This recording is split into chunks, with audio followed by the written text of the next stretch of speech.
질문. 시부모님의 재산이 어떤가를 물어봤습니다. 재미로 봤다고 합니다.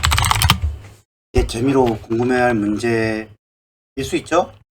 남편뿐만 아니라 그 누구도 재산에 관해서 알지 못한다고 합니다. 그 누구도 재산을 알지 못한대. 그냥 궁금했대. 정말 재미삼아 한 것 같아요. 그리고 저도 그냥 궁금해서 재밌을 것 같아서 가져왔습니다.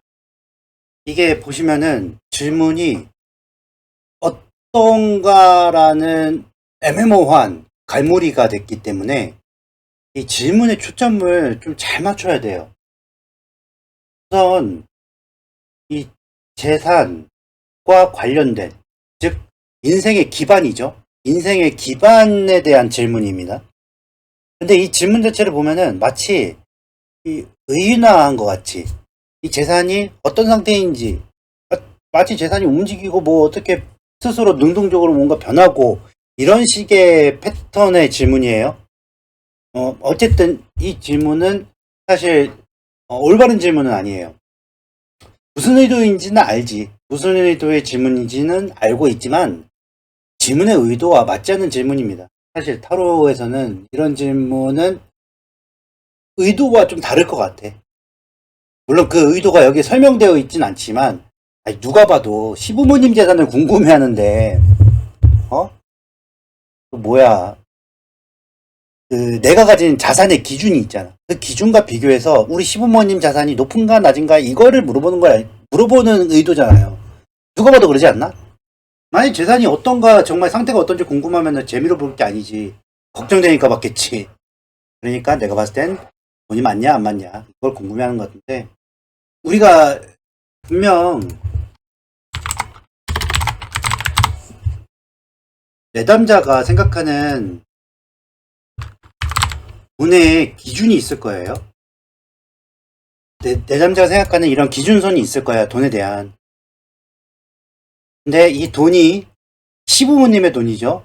시부모님의 돈이 내담자가 생각하는 이 기준선보다 낮냐 높냐 이런 걸 궁금해하고 있는 의도인데, 실제로는 이걸 알 수가 없어요. 이게 이 질문이 어떤 거냐면, 이 돈이 형태가 지금 타원형으로 되어 있냐 아니면은 원으로 되어 있냐, 세모로 되어 있냐, 네모로 되어 있냐 이런 걸 질문하는 거예요. 지금 질문의 그 포인트는. 게다가 우리가 타로 카드를 아무리 잘해도 이 내담자가 세워놓은 이 기준, 이게 얼마인지 몰라. 100만원. 만약에 내담자가 생각하는 기준이 100만원. 왜냐면 내담자 누군지 몰라. 우리는 이 내담자가 어떤 사람인지 몰라. 우리는 타로를 내담자가 앉는 순간 3분에서 5분 안에 다 풀어내야 된다고. 그걸 이제 3분 5분 안에 이 사람이 어떤 자산적 가치를 어떤 기준으로 갖고 있는지를 어떻게 알아. 아무리 타로 잘해도 그거는 조금 어렵죠. 그래서 보편적인 기준을 세워두고 이제 해석을 하긴 해야 되는데, 그것도 한계가 있어. 왜냐면 내가 그 보편적인 기준이라는 건 결국에 또 내가 세우는 거야. 아니면 뭐 국가 통계청에 있는 통계 자료를 가지고 와서 해야 되나? 그것도 방법이긴 하겠다. 뭐 어쨌든 그걸 언제 또 찾고 앉아 있습니까? 시간이 돈인데. 그 내담자가 이제 100만원 가지고도 엄청 큰 돈이라고 생각할 수 있고, 1000만원이 엄청 큰 돈이라고 생각할 수 있고, 억이 큰 돈이라고 생각할 수도 있어요. 그죠? 그거 몰라 우리는. 만약에 내가 난 100만원도 너무 높은 돈이라고 생각하는데 라고 생각했다면은, 이게 보편적인 나의 기준이라고 생각하면은, 내담자가 1000만원이라고 생각하면 어떡할 거야. 나는 높다고 생각했는데 내담자 입장에서 알고 보니까 낮은 거야. 그러면은 안 맞죠? 그래서 질문은 이런 식으로 하면 안 된다. 이게 내담자는 어쨌든 타로에 대해서 모르는 사람이기 때문에 이런 질문이 들어왔을 때는 좀 교정을 해줘야 돼요. 그러니까 의도가 뭔지를 우리는 이미 알고 있잖아. 시부모님 재산이 어떤지 궁금해요 라고 물어봤어. 그냥 궁금하대. 재미로 보고 싶대. 그러면은 그러면은 우리 시부모님의 돈이 어느 정도의 수준이 있는지 좀 알아야 되는데, 그러면은 당신이 생각하는 어떤 기준선이 있을 거 아니에요? 어느 정도의 돈이 좀 큰 돈이라고 생각하세요? 이것만 물어봐도 돼.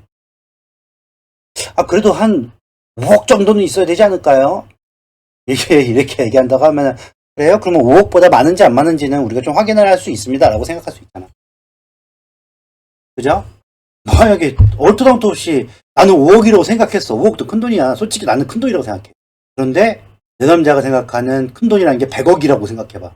야, 이건 얼토당토 없는 그런 얘기입니다. 100억의 자산을 15번의 돈이 있다고 생각했어봐. 그러면은 다 틀려먹는 거예요. 아무리 해석을 잘해도. 그래서 우리가 이런 질문에서 시부모님의 돈에 대해서 알 수 있는 것은 일단 질문 자체가 상태를 물어본 거기 때문에 재산의 형태, 그러니까 움직이는 자산이냐, 고정된 자산이냐, 맡겨놓은 자산이냐, 아니면 인적 자산이냐, 그리고 두 번째로 재산이 온전하냐, 그러니까 재산이 부실한 자산이냐, 아니면은 온전하게 이제 보존되어 있는 자산이냐, 그리고 재산의 쓰임새에 대해서 알 수 있습니다. 재산은 기본적으로 움직이지 않는 땅의 속성을 갖고 있잖아요. 그렇기 때문에 사용하는 인간에 따라 수동적이야. 돈이라는 것 자체는 굉장히 수동적인 형태예요. 땅이기 때문에. 그래서 쓰고자 하는 그 개체가 이 자산을 어떻게 움직이느냐에 따라서 돈의 어떤 형태나 크기나 이런 것들을 가늠해 볼 수 있겠죠. 움직임이 다양해집니다. 그래서 그런 것들을 파악하면서 해석을 할 수가 있는데, 그래서 이런 재산의 쓰임새만 사실 봐도 이 자산의 일반적인 크기가 보일 거예요. 이걸 예를 어떻게 들어야 될지 모르겠지만 어쨌든 크기가 보입니다. 그래서 직접적으로 이 카드가 여기서 지금 이제 뽑히는 카드들이 말하고자 하는 건 이 돈의 형태이지 이 기준이 위아래가 어떻게 되어 있느냐는 볼 수 없다. 그리고 이 카드가 나온 거는 이 형태이기 때문에 그 형태로 돌려서 해석해서 이 돈의 크기가 어느 정도인지 가늠은 가능하다는 거예요. 유추를 할 수 있다는 거예요. 직접적으로 나오진 않을 거예요. 자, 카드가 이렇게 나왔어요. 검퀸, 검페이지, 그리고 에이스 소드, 검밀이 나왔죠. 이 카드가 일단 소드밭이에요. 소드가 너무 많이 나왔어. 그죠? 전체적으로 소드가 나왔단 말이지. 근데 다행히도 코트가 나왔기 때문에 해석의 유연성이 좀 있을 수 있어요. 아주 다행히도 좀 초점을 맞추기가 좀 쉬워졌어요. 근데 일단 검퀸이 첫 번째로 딱 박혀있는 순간, 야, 재산의 형태를 물어봤는데 검퀸이 먼저 나와? 와, 이거 약간 좀 소름 돋는다고 해야 되나요? 무섭습니다. 그러니까 이 검퀸이 어떤 뜻이냐면은 재산이나 어떤 기반이나 금전적인 부분에서 검퀸은 꽤나 무서운 형태예요. 꽤나 무서워요. 퀸이잖아요. 이 검이나 퀸이나 모두 땅 속성을 갈아먹는 믹서기 같이 갈아먹는 애들인데, 검퀸이 나왔다는 거는 아주 큰, 우리가 상상도 못할 어마어마하게 큰 크기의 태풍 크기의 믹서기로 돈을 찢어발겨 먹었다라는 뜻입니다. 핥히듯이, 그러니까 저는 표현을 이제 갈퀴 같은 걸로 핥히듯이 돈을 긁어모았어요. 근데 이게 갈퀴로 돈을 긁어모은다라는 뜻은 우리가 돈을 벌 때 하는 표현 중에 좀 긍정적인 표현이잖아. 그렇잖아요? 상징적으로 긍정적인 표현이잖아요.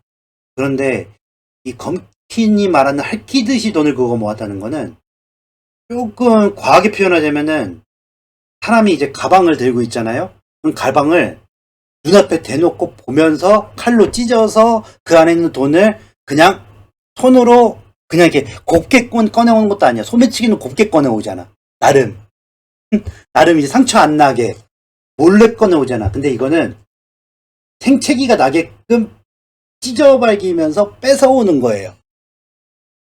이 말은 무슨 말이냐? 검킨이 첫 번째 나왔다는 거는 이게 시부모님의 본인의 능력을 오버페이스로 돌린 형태일 가능성이 높죠. 태풍이 지나가면은 나무가 뽑히듯 가만히 있어야 할 나무가 쓰러진 형태입니다. 즉 누군가가, 그 나무가 되는 그 누군가가 큰 희생을 보고 쓰러져 나갔다. 그냥 주식을 하면은, 온전하게 내가 주식을 하면은 누구한테도 피해지는 않을 거야. 그냥 합법적으로 했으니까. 쌀 때 사고 비쌀 때 판다. 합법적으로 했어.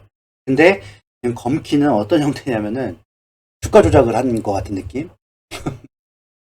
조금 좀 정당한 방법으로 돈을 번 것 같진 않아요. 그리고 나서 이 소드가 페이지하죠. 야, 페이지를 합니다. 야, 여기 이 두 카드만 보고 저는 아찔합니다. 이 검킨에서 제가 조금 오버해서 해석한 게 거의 이제 기정사실화된 거죠. 자신이 이제 긁어모았던, 그러니까 즉 희생을 담보로 해서 긁어모았던 돈을 온전하게 보존하고 있는 상태예요. 이 온전하게 보존했다 무슨 말입니까? 그 전에 질문을 먼저 잘 보면은 상황을 잘 보자고요. 그 누구도 재산에 관해서 알지 못한다고 합니다. 뭔가 악착같이 돈을 벌었는데 그 누구도 재산에 관해서 알지 못해? 야, 이거 좀 수상하죠. 왜냐면은 검킨으로 돈을 검킨같이 돈을 벌었으면은 꽤 많이 벌었을 거예요. 조금 상상 이상일 수도 있어. 근데 그거를 뭔가 내세우거나 자랑하질 않아. 누구도 모른다고 하잖아, 지금. 누구에게도 알리기가 껄끄러운 그런 자산을 보유하고 있다? 라고 생각이 됩니다. 뭐, 저의 편견일 수도 있고, 제가 해석을 잘못한 걸 수도 있어요. 진짜 열심히 버신 분일 수도 있어. 자랑하고 싶지 않은 분일 수도 있어. 근데 이런 카드가 나왔다는 거는, 이 재산의 형태잖아요, 지금. 재산 자체가 상처받아 있는 거예요. 이해 가십니까? 그리고 그 상처받은 재산으로 사실은 또 누군가에게 상처를 주고는 있는데, 이게 나름 합법적인가 봐요. 나름. 불법은 아닌 것 같아. 이게 돌아는 가고 있거든. 이 재산이 움직이고는 있어요. 근데 이게, 뭐, 대놓고 막 자랑할 만한 어떤 재산은 아니야. 왜냐면은 이 그릇의 크기보다 더 많이 벌었기 때문에 누군가한테 이 재산을 공개하는 순간 어떻게 벌었어? 라는 이야기가 나올 거기 때문에 그걸 설명하려면은 굉장히 껄끄러워지기 때문에 말을 못하는 걸 겁니다. 하지만 그 재산은 돌아가고 있어요. 누군가를 계속 또 희생을 시키고 있겠죠. 이거는 이제 그 법의 사각지대에서 뭔가를 하고 있으신 것 같다. 그리고 에이스 스워드로 이제 끝나요. 야, 에이스 스워드. 이 재산의 크기를 결정하는 아주 결정적인 증거. 이 돈의 형태가 새로운 크기의, 그러니까 이 크기가 어느 정도냐면은 새로운 세상을 열 수 있을 정도의 크기의 돈이라고 생각해요. 그러니까 말은 되게 거창하게 했는데, 뭐 현실적으로 좀 이야기를 하자면은 사업체 하나를 더 만들 수 있는 그 정도의 크기. 그리고 실제로 그 사업체로 또 돈을 벌 거고, 그런 식으로 돈을 벌어왔어요. 그래서 누구도 부럽지 않을 만큼의 재산을 가지고 있다. 근데 그게 좀 공개되면 조금 거시기 한가 봐요. 일단 뭐 재밌을 것 같아서 갖고 왔는데 해석해보니까는 생각보다 웃으면서 할 만한 내용은 아니었던 것 같기도 하고. 여러분들의 생각은 어떤지 궁금하다. 제가 지금 검에 대한 편견이 조금 심하게 들어갈 수도 있어. 아무래도 재산이 이렇게까지 그리고 이거는 확실해요. 그 무슨 금고에 현금을 다발로 넣어놓거나 쌍문서로 넣어놓거나 이런 형태는 아니야. 지금 눈에는 안 보여. 그러니까 은행에 있는 자산이겠죠. 디지털로 되어 있는 자산.